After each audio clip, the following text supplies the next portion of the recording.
Welcome to AZPM News Daily, a wrap-up of all the day's news from Arizona Public Media. I'm Steve Jess, and on this Tuesday podcast, a Tucson man wants to sue after a swatting prank left him shot and paralyzed. They intend to sue for $176 million. Keeping your pets safe from the screwworm. Simple things like treating and controlling flea and tick infestations. And it's back to school time already. Families still have a chance to refresh their supplies in preparation for the new school year. That's ahead for Tuesday, July 28th. First up today, a Tucson man is seeking monetary damages from the Pima County Sheriff's Department after deputies entered his home and shot him, leaving him paralyzed. Katya Mendoza reports. Attorneys for 24-year-old Axel Melendez filed a notice of claim against Pima County Sheriff Chris Nanos and his department last week, saying they intend to sue for $176 million. Dave Sethi, an attorney representing Melendez, says the Sheriff's Department failed to respond appropriately to a swatting call on April 10th. That resulted in deputies shooting Melendez multiple times. And this morning of the April 10 call has many red flags and hallmarks of it being a fake call, including this call came into 311. Nobody reporting an emergency calls 311. Sethi said the caller mispronounced Melendez's first name, even though they were impersonating him. The call also came from an out-of-state area code. Less than 48 hours before that call, Sethi said his client had received a threatening message from someone who hacked his personal information, demanding a ransom to get his passwords and accounts back. And he tells the 911 operator all of this, and she essentially downplays it and says, "Don't worry, that's not how it works. They can't just call 911 and have the SWAT team show up at your house." Deputies had assured Melendez that they would notify him if another suspicious call, including his address, were to come in. Responding deputies also allegedly ignored a warning on April 10th that Melendez's home address was known as a potential swatting target. The county and sheriff's department have 60 days to respond.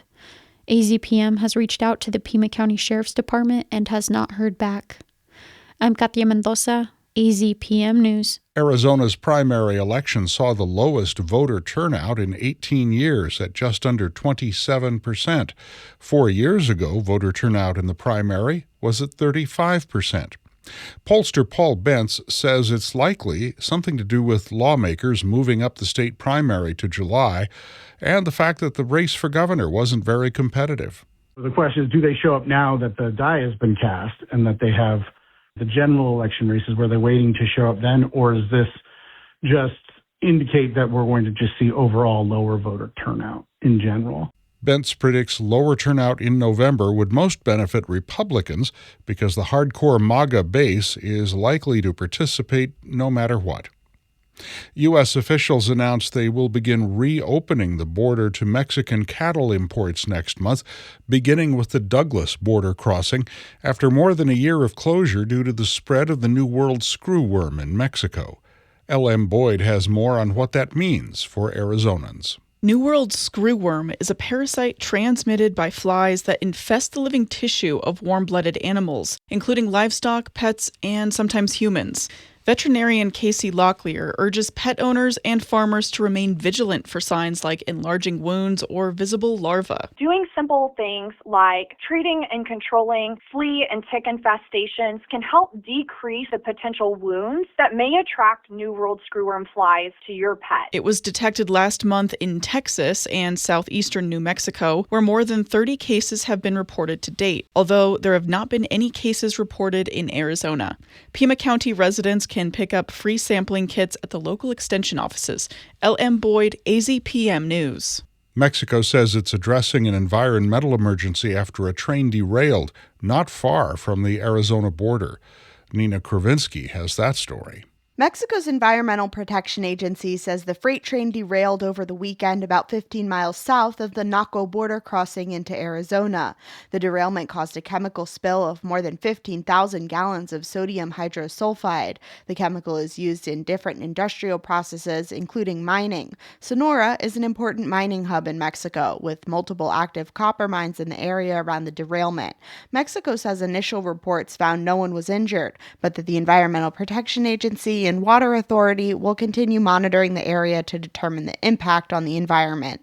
Nina Kravinsky, Hermosillo.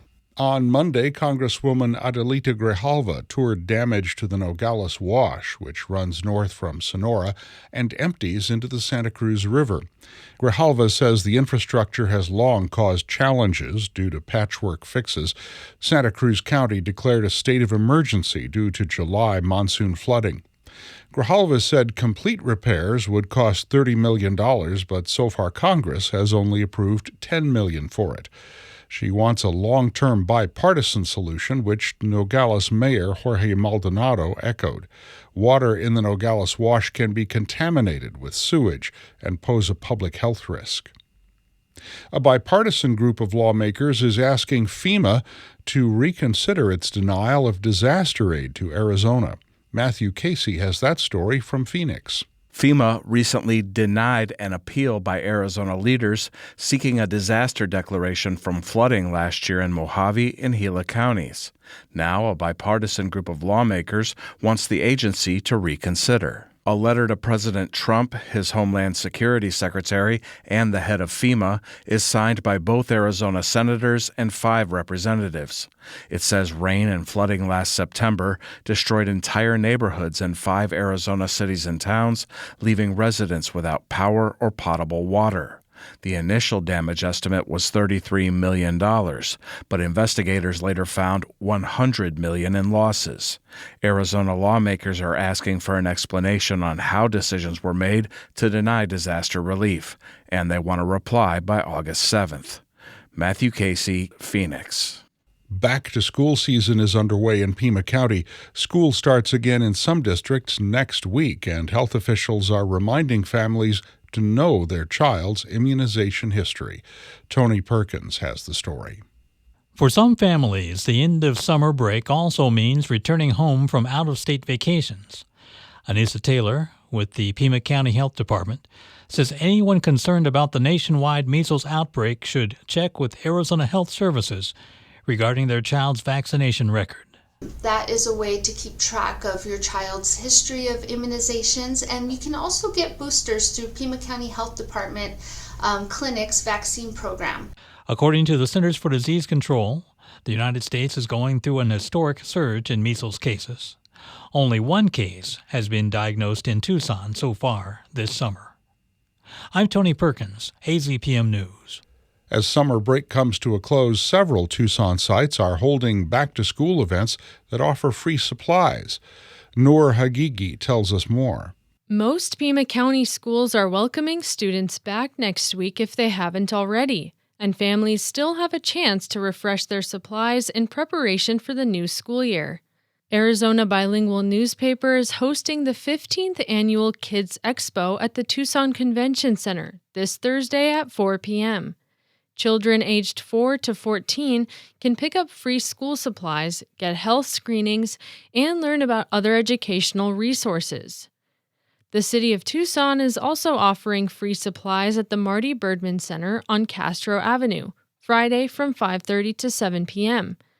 It's open to all students in grades K through 12, and free food will be provided. To learn more about reserving a spot, visit the events page on the Tucson Parks and Recreation website. I'm Noor Hagigi, AZPM News. Find those details and more on our website, news.azpm.org. Now that Arizona Superintendent of Public Instruction Tom Horn has lost his re-election bid, To State Treasurer Kimberly Yee, Horn says he plans to open a charter school for 7th through 12th graders after he leaves office. He says his wife came up with the idea after the election. Horn says the school will have a goal of enrolling students from high poverty families. Looking back on his time in office, a long political career that included serving as Arizona's Attorney General, Horn said he's most proud of a school improvement program called Project Momentum. And now you're caught up on the stories we've covered today at Arizona Public Media. Thanks for listening. Subscribe to AZPM News Daily wherever you get your podcasts. I'm Steve Jess, and we'll be back tomorrow.